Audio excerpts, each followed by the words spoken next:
Get my notes. Live.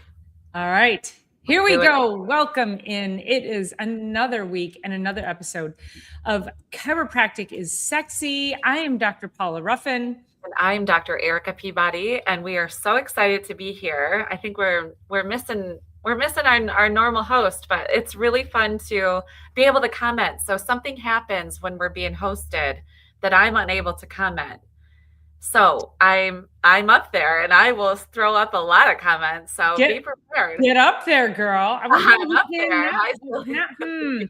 We'll have to ask Ken if there's something on his end that he sees that can help you comment. Maybe I would love to do that. So yeah, because I don't know. I can't tell on my end. Anyway, gosh, we're so happy to be here today. This is our second episode of the new year, and it's kind of crazy. We're halfway through January already.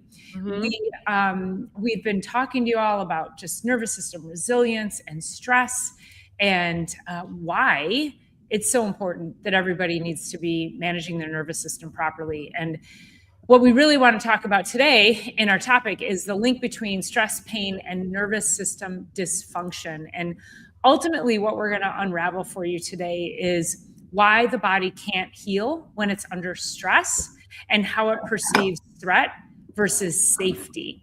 And that the modern stressors of life are actually confusing your nervous system, whether you think they are or not. Well, one of the greatest reframes about chiropractic is, okay, so everybody thinks that chiropractic and they think bone doctors, which I understand where that comes from, but it's such a misnomer. Not only are we not bone doctors, we are nervous system doctors, and we're not even body doctors, we're brain doctors. Like all of the adjustments get cycled all the way up to the brain and back down, up to the brain, back down, up to the brain, back down. And so the stress hormones that are involved when we have, yes, people come to us. I got this shoulder thing. I got headaches. I got low back pain. That is so tip of the iceberg for what's going on. The stress of the system when it has those symptoms, that's really where we stand. And that's really where we work. And the symptom is so late in the game. It's so late as compared to when this all started. And so the brain, the detrimental effects to the brain when we have that pain, it goes months before that pain even comes. So I just wanted to just kind of take that all the way to the moon and back just to start us up today. And that's really it. We just started with a touchdown right there. Like, drop the mic. Okay, we're done today because that's really. I mean that's a wrap. That's really all you need to know. But we're gonna unravel a little bit more. Yes. But that's really the gold of what we want to talk about, is that when we adjust the spine, we're actually adjusting the brain. We are changing those signals. So yes, you come in with neck pain, shoulder pain, back pain, but it's there because there's a disrupted neurological signal. And so it seems to the average person that when we adjust the spine, and you may or may not hear any cracking or crunching or bones moving, it may seem that we are just, it's just, and you're fine. But the neurological storm of healing that takes place after that, maybe storm's not the right word. It's a healing cascade. That's the word I'm thinking of. Yes. Storm, truly, but yes. Yeah. So it's a cascade. It's like we are changing your body's signaling from a cascade of negative effects that are causing you pain to a cascade of positive effects that will move you back to health and healing. Yeah. And that can only come through the brain and the nervous system. Yeah. And it doesn't actually, like you just said, a cascade of negative signals, but also pain. And sometimes it doesn't even have pain. Like, that's the thing. That's like people come into they call my office and they will say, I've got this thing and I just bent over and I was picking up a t-shirt. And this actually goes back to something that you were talking about in one of your posts today. When we get up in the morning, and we have any kind of discomfort or pain and cannot get the body moving, you are way late to the chiropractor.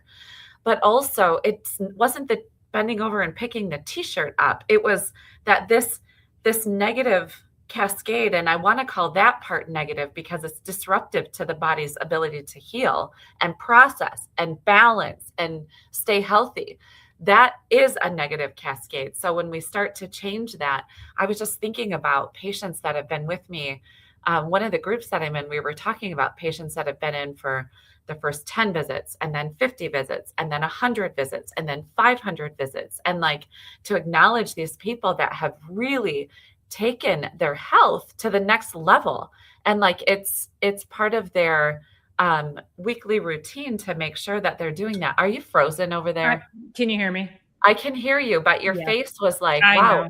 you are I'm gonna really try. holding. I think Are my you doing video the mannequin card. challenge? Are you doing the mannequin that? challenge over there? I know. I think my video card in my computer Oh, it's is full. losing it. Yeah. So I'm gonna do what I did last week, and I'm gonna Okay, jump. you look great. That's a really nice stop. I know it's a good frozen face, isn't it? It is. I was like, wow, you're Yeah. doing the mannequin challenge. I know, right? I know. Well, at least you can hear me.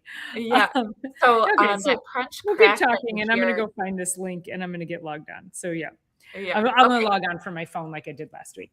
Cool, Okay. that's awesome. So, Silly Lily, just to answer your question, so the crack crunch that you hear is from what I understand, a gas being released. Okay, so true. And I'm so glad that you have this information. And so here's the thing. Each of one of our joints has a certain amount of pressure that needs to be in there in order for us to stand upright. And that pressure is created not only from the fluid and the tissue itself, but also a certain amount of gas, and that sounds crazy to say gas is in each one of our joints, but that is what's holding the tension in order for our body to have the amount of tension that's in each one of our joints, in order for us to have an upright posture, in order for our spinal bones to not only have enough tension and strength to be upright, but also it keeps it so it needs the flexibility. And yes, that also comes from fluid, but the flexibility comes from the fact that it's not all just hard tissue standing in the joint space. And so it's just a little bit of gas in the joint space, and that crunch and crack noise, everybody loves to hear it. I do too. I I do get it. too. Yes. And I do that too. actual noise is irrelevant to the adjustment. So Mhm. it's there and it happens frequently when you get adjusted. And that also depends on flexibility and hydration and age and all of those kinds of All things. the other things. Well, and But think about it like this. I think when you talk about the tension in the joint is that it's like vacuum sealed. So think about opening a pickle jar. You release the gas, you release yeah, the tension, and then you get to the good stuff. And yeah, so your joints, the joint capsule is vacuum sealed, and that's protection. love It's it. protection for the joints, and it allows for the fluid to move through the joints properly. But when we hear that noise, it's called cavitation. We're actually releasing that gas out into the joint space, which also introduces the production of endorphins. And endorphins are your feel good hormones. And those feel good hormones help things like pain, neurological healing, scar tissue, inflammation. And so when we release the endorphins, a whole slew of healing events starts to take place.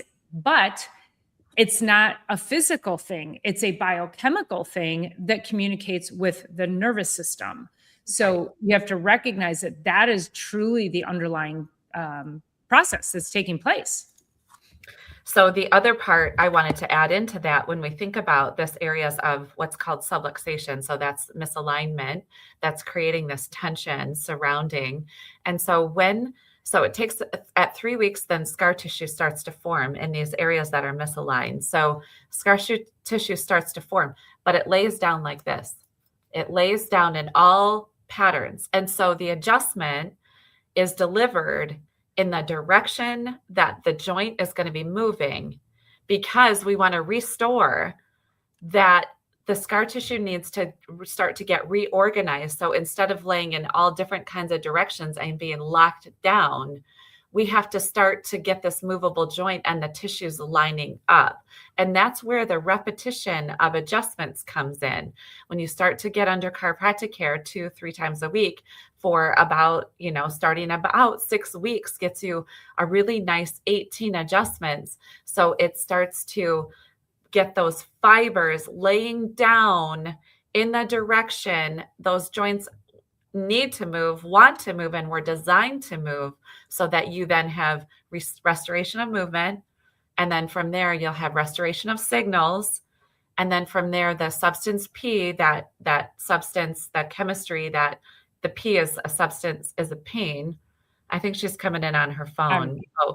I'm trying. Keep Okay. going. Yep. Keep going. I'm just over here messing around trying to figure it the F out. The chemistry there is that substance P has a cascade, and then that substance P can be taken back out, reabsorbed into the body, and that's where we get healing. And so it's a really fascinating process. There's so many of our patients, I mean, even the ones that have been under care forever, still talk to us about, oh, I have this going on here, and this going on here, and this going on here, and this going on here. And it's like, awesome, thank you. Damn it. And objectively, I'm going to now go through your body, and we're going to go, we're going to be, sorry, I'm just reading this too. We're going to be reorganizing no matter what you're telling me. So thank you for the symptoms update. And no matter what you're telling me, I'm going to be helping the body to reorganize and get the proper signals going back to the areas and get the stress signal out of the system. That's why when people leave here, they're like, oh my gosh, I feel like I'm floating down your sidewalk. Yeah. And we do always say healing takes time. However, there is this immediate, wow, I feel amazing sensation that takes place. And how cool is that? Yeah. It doesn't have, I mean, yes, we know that when we start to compound those effects over time, that is truly where the life-changing effects take place. But you will feel better in that one adjustment, which is just so freaking cool. But then you gotta, if you imagine that was one adjustment, imagine what stacking them on one over the next will do for you. That's really where the magic comes from. It really is. And then you stack it weeks and months and then years, and then you make it a regular part of your taking good care of yourself. And then like literally you'll have a completely different existence. And people are, I never want to say like they're aging in reverse, but truly they're staying really healthy, and they are making sure that everything's connected as they go. And so therefore they're not, what do they say? I'd rather be the oldest at the gym rather than the youngest at an assisted living facility. And I love that. And I've been seeing that over and over lately. So that's really our goal, is to have our health expectancy match our life expectancy.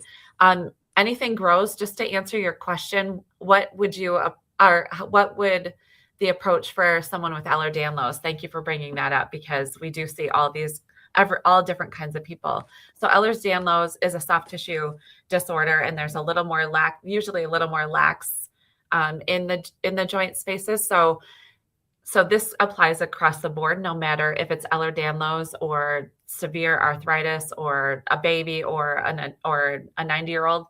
Everything is tailored specifically to your body needs. And so somebody with Ehlers-Danlos would have just a little bit different body needs. We don't need to go and establish a whole ton of hypermobility in joints that are already there. So whether that be a tonal adjustment, we have tools. So Dr. Paula has an arthrostim, I have an activator and an impulse.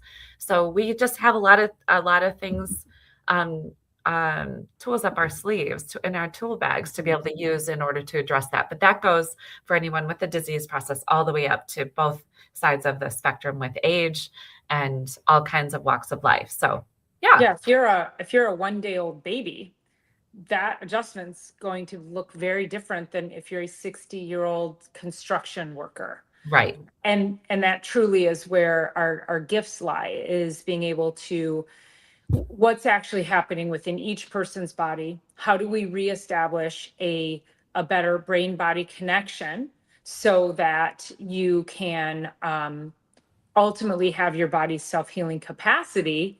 And that's really like, it's a restoration of Mhm. what's been lost. And especially for, we'll just talk about the hyperdanlos, go back to that for a second, with when we, so it's a hypermobile. For anybody who doesn't know, Ehlers-Danlos is a hypermobility issue. It's a connective tissue disorder, where it's like when you say people are double jointed, and they might go like this with their elbow and it looks like their elbow's bending backwards, or they can also be the same people who stand and you say stand with your knees straight, but then their knees bow backwards. So they don't have enough, uh, there's too much laxity in the joint, the tendons and ligaments, to hold that joint properly in place. And so so these people really do struggle. And that's why when we talk about, it's not always about the crack. So in order to get what's called cavitation, or get that sound, you have to get to the end play. If you're doing I'm using my hands here for anybody just in listening, but I would be using my hands, and I would take that joint to what we call end play. So you're getting to the edge of the taking the tendons and ligaments to a stretch, a particular stretch, where then you can deliver a very fast movement that then will allow that joint to cavitate, and you'll hear the crack and pop. But we can't do that with people who have hypermobile issues, because we can injure them, and we know this. So I've met people and they're like, I can't go to the chiropractor, I have Ehlers-Danlos. And I'm like, you need to go to the chiropractor so that your Ehlers-Danlos isn't as severe. And so that's why we use those tools, because it's literally about stimulating the nervous system. So like Dr. Erica was saying, between the ArthroStim, which I have, which is a little vibratory pulsar, and then she has the activator, which is also a vibratory pulsar, but it's manual. Those actually cause vibration that then speaks to the nervous system. So there's all kinds of ways. It's like tapping the nervous system, to telling it to do what we want it to do, versus giving it we'll just say the crack. Yeah. So there's all kinds of ways to speak to the nervous system to help improve how it communicates with your body. Because often, like if people only think of us for cracking bones, if they have a connective tissue disorder and they're like, well, I can't have that done, I have this thing. Well, then that's why we're here, to educate you that we have so many other tools. We're not going to do that to a 1-day-old baby. It's a Right. very different, Right. adjustment. It is So hands-on, it could use tools, but it's not going to be some big with babies. You're literally just, it's this, you guys, it's these tiny little, and sometimes it's just holding and getting the energetic connection between your hands and the baby. And you'll feel that, the baby will move around, and babies are very in tuned to the energy that you can provide their bodies to help them restore that alignment. So they, anything grows also said my chiropractor aims for no cracks during the sessions. And yeah. So you clearly have that, which is great. And also are seeing what sounds like to be the right chiropractor. So yeah, as Dr. Paula was saying, I always describe like even pushing, like the adjustment. First of all, the pressure of, if a dime was sitting on my finger right here, the pressure of a dime is the kind of pressure that interferes with the nervous system, that little of pressure. So to take the dime off, I mean, we don't have to have this big explosive adjustment. It doesn't have to be like that. We just have to be working in the right way at the right time. And so I feel better, but I will say I haven't gotten worse. Well, that's great. And honestly, some of the ways that people come under care is like, okay, I have this thing and if I have this thing now and I'm 48 years old, what does this look like 5, 10, 15, 20? What does this look like 40 years from now? And what can I do today I don't know if it's going to get better, but I would love to stay aligned to make sure that I'm doing everything I can to prevent it from getting worse. Like we love to see, especially like like puberty teenagers, as they're going in, they're going through sports, they're doing all the things. I love to see them even younger than that. But like, if you are diagnosed with a scoliosis because you went to a sports physical and you are not sent to the chiropractor's office, like that is a major negligence by the sports physical doctor, whoever that is. Now, to back up, also, Dr. Paula was talking about the end play of a joint. So there's our individual range of motion for each individual person is supposed to be each joint 80%. So we're supposed to have our own 80% movement in every one of our joints. Chiropractors work in the paraphysiological space, which is the 80 to 90. So these aren't the moves you can do on your own, which is why you need to seek out a chiropractor. But we work 80 to 90. We don't want the joint moving 100%. Like that's where things go a little bit sideways. So in the paraphysiological space, that's beyond what you can do on your own, but it's in a safe zone where we're starting to reestablish the motion back into the joints. So all of that is individually catered and tailored to each individual person, and it's awesome. Like I have this woman I've spoken about to you guys before. She's usually Thursdays around 12:15 or 12:30, and I haven't seen her in a while. And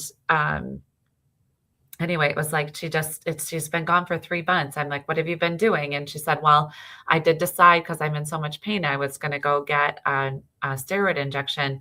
And then it helped for 2 days and then it got worse. And then she said, and then I went back a couple of weeks later and they did another one at a different dosage. And she's like, nothing is helping. Like, I know we see this all the time. And I'm glad you're back, and let's just start to get the body the right kind of movement and stimulation to get at least moving again. So I never want to ostracize people for ever looking elsewhere because that is part of it. And they're always turned back around. And this year, it seems super hot to be turning back around to your chiropractic office. Like everyone's coming back in January. Right now, they slipped off, and people from even pre-COVID are like, man, that's the best I was feeling. And that was a long time ago, but it's like, we're welcome here. Get your booty back under care. Get over here. So I have two comments. The first one is when you're talking about the paraphysiological space and addressing the issue of people cracking their own necks and doing this thing. And so what that is that can be like I'll say a self-induced Ehlers-Danlos, not technically Right. the term for that, but what happens is we have, and this is where chiropractors shine in order to optimize your nervous system and the health to your brain, is that there are certain areas of your spine that are not moving. We call that a subluxation. You don't have to remember that name, but just think of the joints have been overstressed and they just cannot move like they should. And so then that creates a neurological signal to the muscles and says to tighten up. So that's why you feel tight in certain spaces. And then what happens is you want relief. And so you've taught yourself that you can go and rip your neck from side to side and hear this big crack. Well, what's happening is you've now figured out that the joints above, so let's say this is the locked segment, you've figured out that when you rip your neck side to side, you can go like this, and you are taking these hypermobile joints that are above the locked joints, and they will move very easily. And now think of that. It is just grinding and grinding upon itself day after day. You are worsening an already lax situation. And oftentimes what'll happen, you come to the chiropractor, I will say, please stop doing that. Give me 2 weeks and you will not have the sense that you need to do that anymore. Because when we get I'm looking at the wrong camera. I'm looking at my camera up there. When we get strategic about so now I'm going to find this area down here that's locked up. I'm going to adjust that. And then that allows these tendons and ligaments to heal above in that hypermobile area that you've been ripping on for years. But usually after about 2 weeks, you'll be like, oh my God, I kind of forgot. I forgot Right. that I liked to do that, because now we are creating true stability. And now we're sending signals to the brain that say, hey, we don't have to do this. Oh, and you need to heal up these loose tissues. And now we can focus on healing the scar tissue and all the tension and damage that's been created beneath that. So it is truly a signaling issue when we are not necessarily adjusting the spine as much as we're adjusting the brain and getting that to function the way it needs to. Yeah, I mean, we see, which is the reason why we're on here every week. The things that we get to see in our offices, it's not that you guys wouldn't believe it, but it's that people don't really realize it's in the chiropractic office that they're really looking for the healing, the health, the growth, the evolving, the nutrition support. Oh my gosh, I was talking with a patient yesterday, and it was like, the food pyramid got flipped on its head last week. And that's the guidelines for hospital and for children for school. And like what? And it's also the basis for, I don't know if I should really speak so boldly, but it's the basis for a dietitian's certification or whatever. Like, unless you're really versed in the physiology behind what the food is doing in the body, like, we cannot, like, for that entire system to flip on its head, like, where are we going? And here's the thing: we as chiropractors are the ones that are teaching about nutrition, that are teaching about how health is built, are teaching about all this stuff. And it's really why we're here talking outside of our four walls of our offices, because we are the place. And I will stand boldly on any stage and say, we are the place that you're looking for. You just didn't know you were looking for it. Yeah. And where to look, right? Well, and I had somebody ask me the other day about, did I see what they're doing with the new food pyramid? And I said, I have workshops that I've been teaching for 20 years. Yeah. Where I have a graphic where I took the food pyramid and it's upside down. Yeah. And I've been teaching this for 20 effing years. I know. Yeah. And somebody said to me, did RFK, you should sue RFK. Did they pay you for stealing your idea? I'm like, because the Mediterranean diet, so the Mediterranenean diet has historically been our upside down food pyramid, our food pyramid, but turned upside down. And I don't care what diet comes and goes, keto, carnivore, vegan, I don't care what it is. In my opinion, there is nothing more superior than the Mediterranean diet. It helps manage your brain. It helps manage your longevity, your gut health. It is supportive of blood sugar. It's supportive of gut health.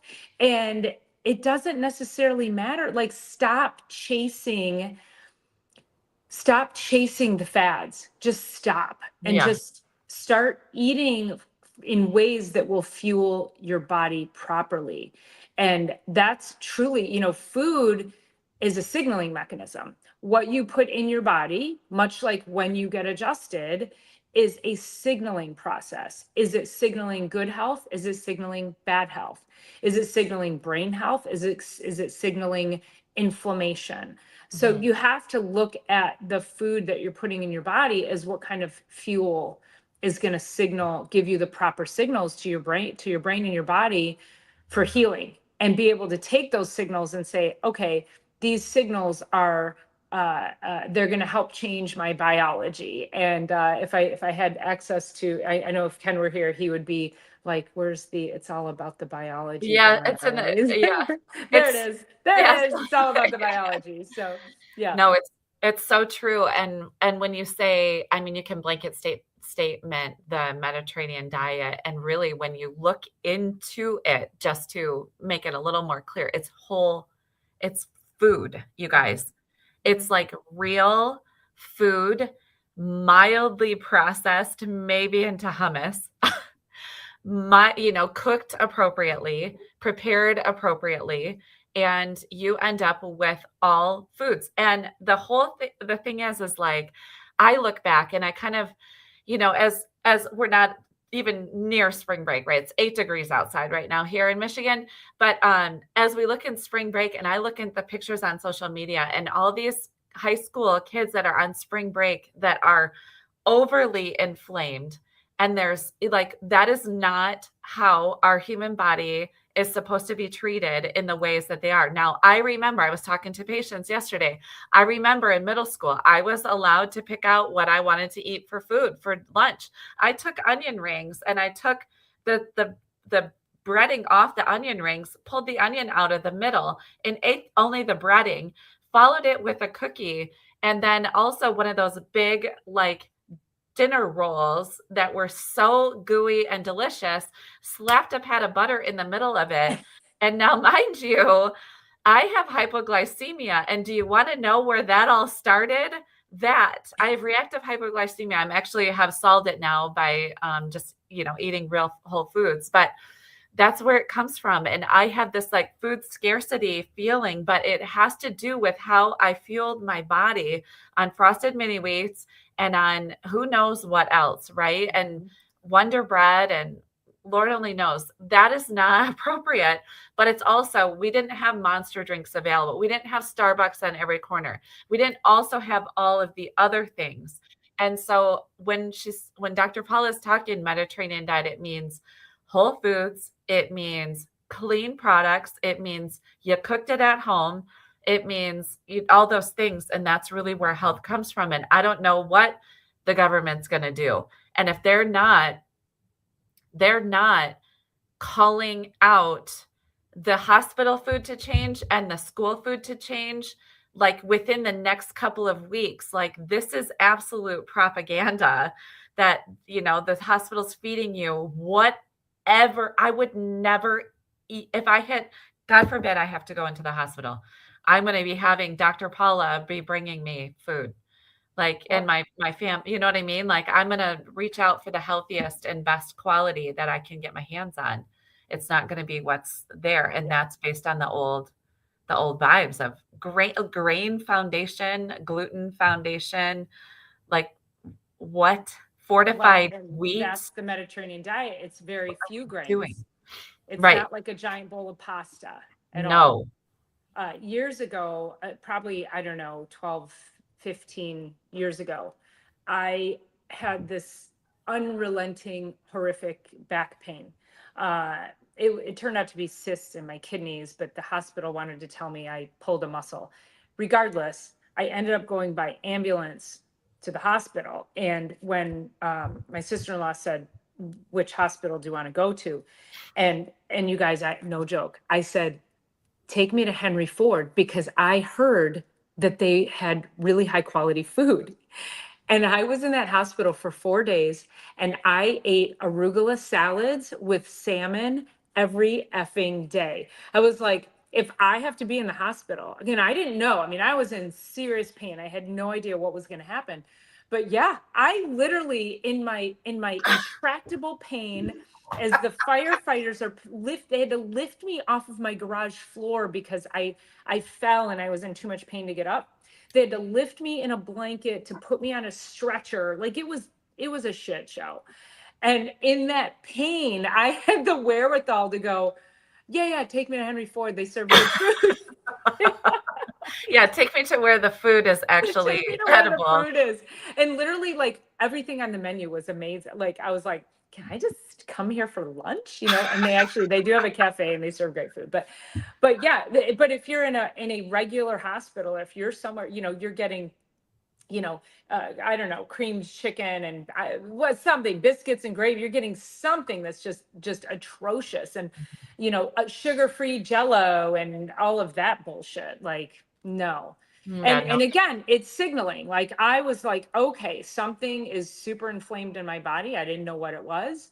And I knew that, I was like, I'm not going to end up in a hospital and then not have good fuel for my body. Right. So that was important. And then of course, supplements, I had told them, I'm like, these are the supplements I take every day. I take fish oil, I take probiotic, I take vitamin D. They fought me on that. And they were like, I was like, no, these are the nutrients I need every day. And they literally fought me, had to get multiple signatures to bring me supplements, you guys. But then they were like, you need to take this Valium or whatever it was. They were trying to give me muscle relaxers so that the physical therapist could come in and help me do whatever they needed to do. And I was like, this, it's the insanity. So going back to what you said, you hope you never end up in the hospital, God forbid. And that's when I tell people, I'm like, that experience alone made me understand why people die in hospitals. Oh, yeah. So we are here to shout from the rooftops. If you want the ultimate in longevity, if you want to avoid hospitals and not get, once you get into the system, it is very difficult to get out.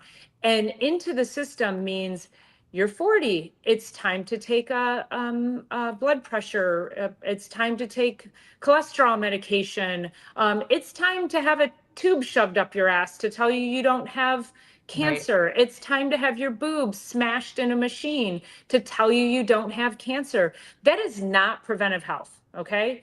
That is just like, they're looking for something. And if you don't have it, they send you off and tell you to come back in 5 years. How's that prevention? It isn't. Right. So we are talking about prevention. Right. And we're always like, even when you talk about some of those screenings that people do. So, if you had to pay for one of those screenings out of pocket, unfortunately, a lot of that's, I don't know if it's fortunately or unfortunately, a lot of those things are covered, but chiropractic isn't always covered. And so, but here's the thing, if you had to pay for one of those services out of pocket, you could get an entire year of care. Okay. You could get an entire year. A couple. I know the blood screening that they did on me, January last year, it's probably another week from now, a year ago. That blood screening, the price that I am still paying on that blood screening that I could have gotten from my functional medicine practitioner for roughly $250 out of pocket, because I was in the system, that amount of money that I have to pay them for that whole blood screening, which was maybe 18 markers, could have gotten me exceptional chiropractic care for a year and a half. Every week or 2 times a week, you guys. Like, we keep things, we need to keep it affordable, accessible, but also we are going to be on here, like Dr. Paula said, shouting from the rooftops about where health is really coming from, because it's coming from our offices, and then you're focused on eating good food, moving your body, drinking your water, prioritizing rest, making sure that you're getting proper nutrient supplementation, keeping a positive mental attitude, and then getting adjusted. And we're here for it well, we've been here for it for 2 years, but we are here for 2026, and so happy when things like that happen and things get flipped on their heads. Yes, like, it's a start. Let's go. Sure. But they did steal my idea, and I would like compensation for it. So yes. Yeah, exactly.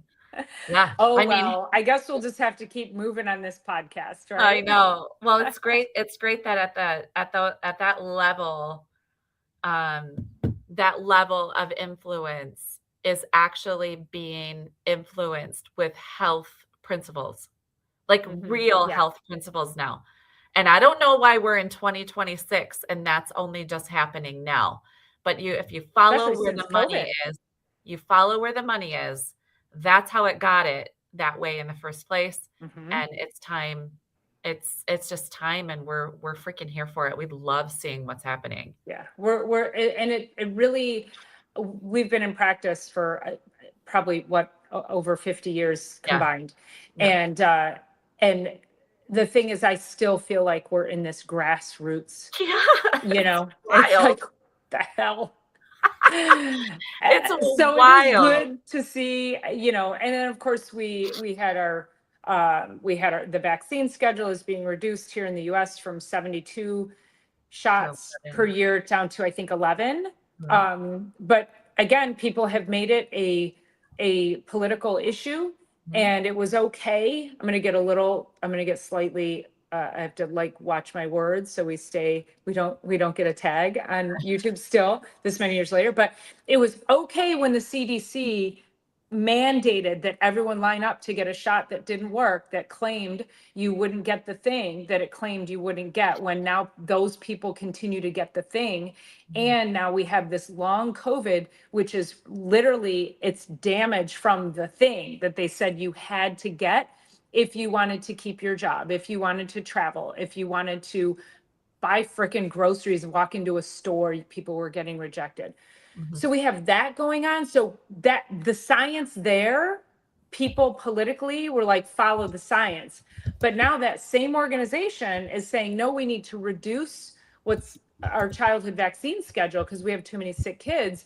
And now those same people, because of the administration that's in place, are like, we're going to continue to follow the science from the people who gave us bad science, because somehow the same organization isn't science when it's under a different political, I don't know. You guys, it's crazy. So you got to ask questions. You have to literally question every single thing, because don't make it a political issue. This is ultimately a health issue, and you are in charge of your health. So it's really awesome because people, I'm feeling it more than ever. People they're ready to not only, like, they come to us all the time and say, why didn't my medical doctor blah, blah, say this? Why didn't they tell me about this? Why didn't they? So we have given our authority over to somebody else to like tell us what to do. And a lot of that has been done in blind faith. And there's a time and place for it. And people are also now, they're saying, oh, this is my responsibility. And it's followed by, and I'm really happy that it's my responsibility now because I get to make choices. Where before it used to be like, why didn't my blah, blah, blah, and it would go on and on. Now it's just like, oh, this is my responsibility. Okay. Who do I need on board? Who do I need on my team? Who do I need as the director? Where are my board of directors? How am I going to be managing my health and my life and my year? And let's get going. So, and don't be mad when your insurance doesn't cover this stuff. You can't be mad. Your insurance is not there to help you be healthy. It is there to take care of catastrophic things, God forbid. And it's not there to help keep you healthy. Right. So, you can make the statement, I don't know why they wouldn't cover this. Well, it's because it's not their responsibility. It's your responsibility to ask the questions, to seek your own health guided ways, to follow us so that we can guide you help to the right direction. So and reach out to us and follow, like, subscribe, and do all the things you're supposed to do. Yeah, that's right. On all the channels. We're coming from about 4 different channels here. So we've got we do have in the comments, make sure you check the show notes for all the different channels. And also it's all about the biology, which I just realized I need to add that to our channel listing on our lives. So cool. And before we log off, I do want to say on Sunday, so on my Sunday Night Live show at 6 p.m. Eastern time, Ken, our wonderful Ken, who is our back-end producer of our live shows, he will be joining me live because I'm starting Detox with the Doc on Sunday, which is my 10-day it's a guided program with me, with my patients in a private Facebook group. It is not too late to join. So reach out to me if you're interested. And Ken is, he's going to join us on Sunday so that we can talk about, it's all about the biology and why this is so, why detoxing is so important in our world. So, so you don't want to miss that. And then we'll be back here Thursday. So that's that. All right, you guys. Thank you so much for all your love and support. We'll see you guys next week. Yeah.